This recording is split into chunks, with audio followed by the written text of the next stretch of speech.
गंदोड़िया मैं शिक्षा सदन से व्यावसायिक प्रबंध के लिए पिछले चैप्टर में आपने प्रबंध के मुख्य कार्य मेन फंक्शन के बारे में पढ़ा था। आज हम उसके सहायक कार्यों के बारे में पढ़ेंगे, जिसमें सबसे पहला है निर्णय, डिसीजन, स्टाफिंग, नियुक्तिकरण, संप्रेषण, नवप्रवर्तन और प्रतिनिधि, कम्युनिकेशन, इनोवेशन और रिप्रेजेंटेशन के बारे में पढ़ेंगे। तो सबसे पहले हम पढ़ेंगे सहायक कार्य का प्रबंध है। पहला है निर्णय। किसी कार्य को करने या ना करने के लिए विभिन्न उपलब्ध साधनों में से सर्वश्रेष्ठ साधन का चयन करना ही क्या कहलाता है? चयन करने की प्रक्रिया ही क्या कहलाती है? निर्णय कहलाती है। किसी कार्य को करने या ना करने के लिए विभिन्न साधनों या उपलब्ध साधनों में से सर्वश्रेष्ठ साधन का चयन करने की प्रक्रिया निर्णय कहलाती है। अन्य शब्दों में निर्णय एक बौद्धिक प्रक्रिया है। निर्णय को क्या माना है? बौद्धिक प्रक्रिया है, यानी बुद्धि पर आधारित है, ज्ञान पर आधारित है। क्यों? क्योंकि इसके अंतर्गत हमारे पास विभिन्न प्रकार के क्या होते हैं? संसाधन होते हैं, विकल्प होते हैं। उसमें से हमें सर्वश्रेष्ठ विकल्प का चयन करना पड़ता है। मतलब उस विकल्प में से 4 विकल्प है, तो उन 4 विकल्पों में से सबसे कम लागत किसकी आती है, आय किससे अधिक होती है, इन सबको ध्यान में रखकर हमें क्या करता है? सर्वश्रेष्ठ विकल्प को चयन करना पड़ता है। इसीलिए इसे क्या माना गया है? एक बौद्धिक प्रक्रिया माना गया है। किसी समस्या के समाधान के लिए निर्णय क्यों लिया जाता है? किसी समस्या के समाधान के लिए या उद्देश्य की प्राप्ति के लिए हमें क्या लेना पड़ता है? निर्णय लेना पड़ता है। एक प्रबंध के अंतर्गत, एक प्रबंधक या कह सकते हैं संस्था के अंतर्गत निर्णय अत्यंत महत्वपूर्ण कार्य है। क्यों है? क्योंकि संस्था के जितने भी कार्य होते हैं, संगठन के जो कार्य होते हैं या या कह सकते हैं व्यवसायिक कार्य जो भी हैं, उसके लिए हमें क्या लेना पड़ता है? निर्णय लेना अति आवश्यक होता है। संस्था के, संगठन के कार्य हो या व्यवसायिक क्रियाएं हो, उसके संचालन के लिए हमें समय समय पर क्या लेना पड़ता है? निर्णय लेना पड़ता है। वह कहलाता आपका डिसीजन कहलाता है। दूसरा है नियुक्तिकर स्टाफिंग। किसी भी है किसी पद के लिए उपयुक्त व्यक्ति को नियुक्त करना। किसी पद के लिए उपयुक्त व्यक्ति को नियुक्त करना ही क्या कहलाता है? नियुक्ति कहलाती है। अन्य शब्दों में हम कह सकते हैं सही कार्यों के लिए उचित व्यक्ति को ढूंढना। सही कार्यों के लिए उचित व्यक्ति को ढूंढना ही क्या कहलाता है? नियुक्तिकरण कहलाता है। इसके अंतर्गत ये होता है, कहने का मतलब ये होता है कि अगर संस्था में उद्देश्यों की प्राप्ति करनी है, उद्देश्य प्राप्त करने हैं, तो योग्यता वाले व्यक्ति को सही स्थान पर और सही समय पर नियुक्त करना ही क्या कहलाता है? नियुक्तिकरण कहलाता है। सही समय पर योग्यता वाले व्यक्ति को सही समय पर सही स्थान पर नियुक्त करना ही क्या कहलाता है? नियुक्तिकरण कहलाता है। इसमें प्रबंधक संस्था के लिए जो व्यक्ति को नियुक्त करता है, संस्था के लिए उनके कार्य के अनुसार क्या देता है? वेतन प्रदान करता है, तो वह कहलाता है नियुक्ति। एक बार वापस पुनः, किसी पद के लिए उपयुक्त व्यक्ति को नियुक्त करना ही क्या कहलाता है? नियुक्तिकरण कहलाता है। अन्य शब्दों में सही कार्यों के लिए उचित व्यक्ति को ढूंढना। सही कार्यों के लिए उचित व्यक्ति को ढूंढना ही क्या कहलाता है? नियुक्तिकरण कहलाता है। यानी उद्देश्यों की प्राप्ति के लिए योग्यता वाले व्यक्ति को सही स्थान पर सही समय पर नियुक्त करना ही क्या कहलाता है? नियुक्तिकरण कहलाता है। इससे संस्था के उद्देश्य सही समय पर हमें प्राप्त हो जाते हैं। तो ऐसी स्थिति में एक प्रबंधक जिस व्यक्ति को नियुक्त करता है, कार्य के अनुसार उसे क्या देना पड़ता है? वेतन देना पड़ता है। अर्थात कहने का मतलब इसके अंतर्गत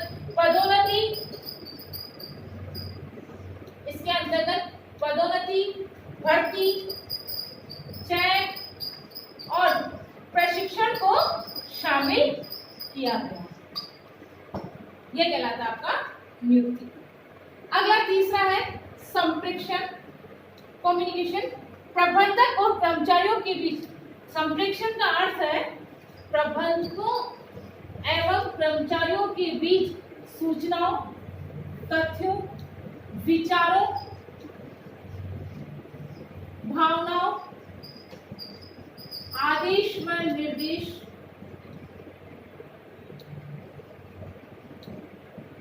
प्रसारित करना।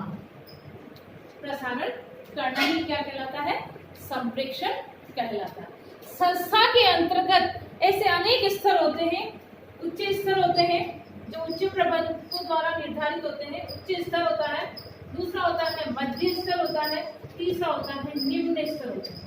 तो ऐसी स्थिति में संस्था के अंतर्गत या अन्य शब्दों में है तो हम कह सकते हैं कि संस्था के अंतर्गत इस प्रकार के स्तर होते हैं, 3 स्तर होते हैं। उनमें भी हमें क्या भेजना पड़ता है? आदेश भेजने पड़ते हैं, निर्देश भेजने पड़ते हैं, समस्याएं भेजनी पड़ती है, सुझाव भेजने पड़ते हैं, परामर्श भेजने पड़ते हैं, प्रसारित करने पड़ते हैं, ताकि जो कार्य हमें दिया गया है उस कार्य को हम क्या कर सकते हैं? कुशलता पूर्वक कर सकते हैं।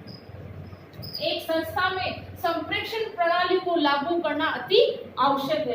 क्यों? क्योंकि हमारे उद्देश्य की प्राप्ति इन आदेशों, निर्देशों, सूचनाओं से हो सकती है। अगर हम किसी प्रकार का इसमें सूचना प्रणाली नहीं होती है तो वहां पर क्या हो सकता है?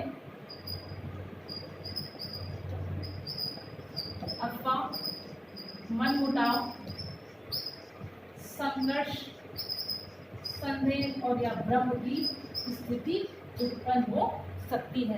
अर्थात कहने का मतलब एक संस्था के अंतर्गत अगर कुशलता पूर्वक उद्देश्यों को प्राप्त करना है तो अच्छी संप्रेषण प्रणाली का होना आवश्यक है, ताकि हम कर्मचारियों और प्रबंधकों के बीच में अफवाह जैसी, मनमुटाव जैसी, संघर्ष जैसी, भ्रम जैसे संदेशों को क्या कर सकते हैं?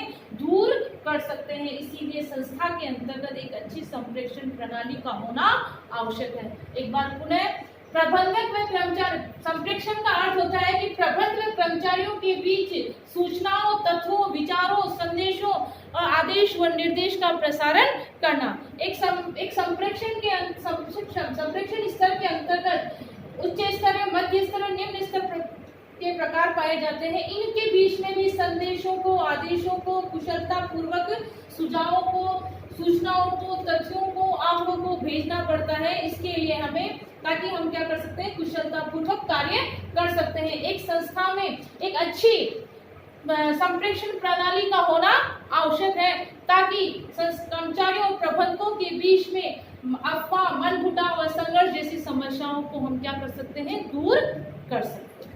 अगला है नव प्रवर्तन या नवाचार। नव प्रवर्तन यानी उत्पादन के नए डिजाइन, नए उत्पादन प्रणाली व विपणन तकनीकी से, यानी नई पद्धति, नई मशीनरी, नई विपणन तकनीकी, नई विधियों का खोज करना ही क्या कहलाता है? नव प्रवर्तन। उत्पादन के नए डिजाइन, नई उत्पादन पद्धति और विपणन तकनीकी से लिया गया। अन्य शब्दों में हम कह सकते हैं प्रवर्तन का अर्थ होता है नए बाजारों की खोज करना। नए बाजारों की खोज करना, क्योंकि आज का युग परिवर्तन का युग है। हर व्यक्ति हर समय नई नई वस्तुएं पाना चाहता है, चाहे वो खाने संबंधी हो या अन्य किसी प्रकार की संबंधी हो। सभी व्यक्ति क्या करना चाहता है? नई वस्तुएं पाना चाहता है। इसीलिए वो क्या करता है?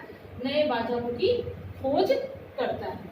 यानी कच्चे माल या सामग्री क्या करता है? वो सस्ती दर पर प्राप्त करने के लिए आपूर्तिकर्ता को जोड़ना।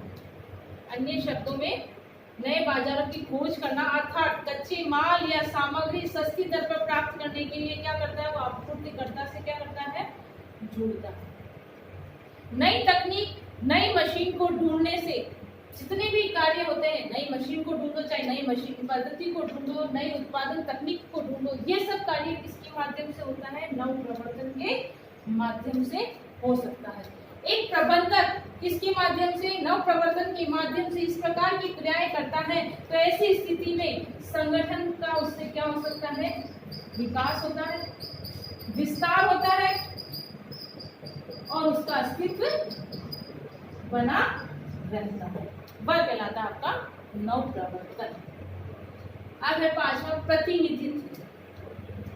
प्रतिनिधित्व का अर्थ होता है प्रबंधक संस्था के हितों में, एक प्रबंधक का हमेशा संस्था या संगठन में हमेशा हित बना रहता है। वह चाहता है कि संस्था उस उद्देश्य को प्राप्त करे, अधिकाधिक लाभ प्राप्त करे, कम से कम लागत पर अधिकतम लाभ प्राप्त करना उसका कार्य होता है। तो एक प्रबंधक संस्था के हितों में क्या करता है, बाहरी जितने भी व्यक्ति होते हैं, वो उद्योगपति हो, पूंजीपति हो, व्यवसायी हो, श्रमिक हो या वित्तीय संस्थान हो आदि से क्या करता है, संपर्क बनाए रखता है।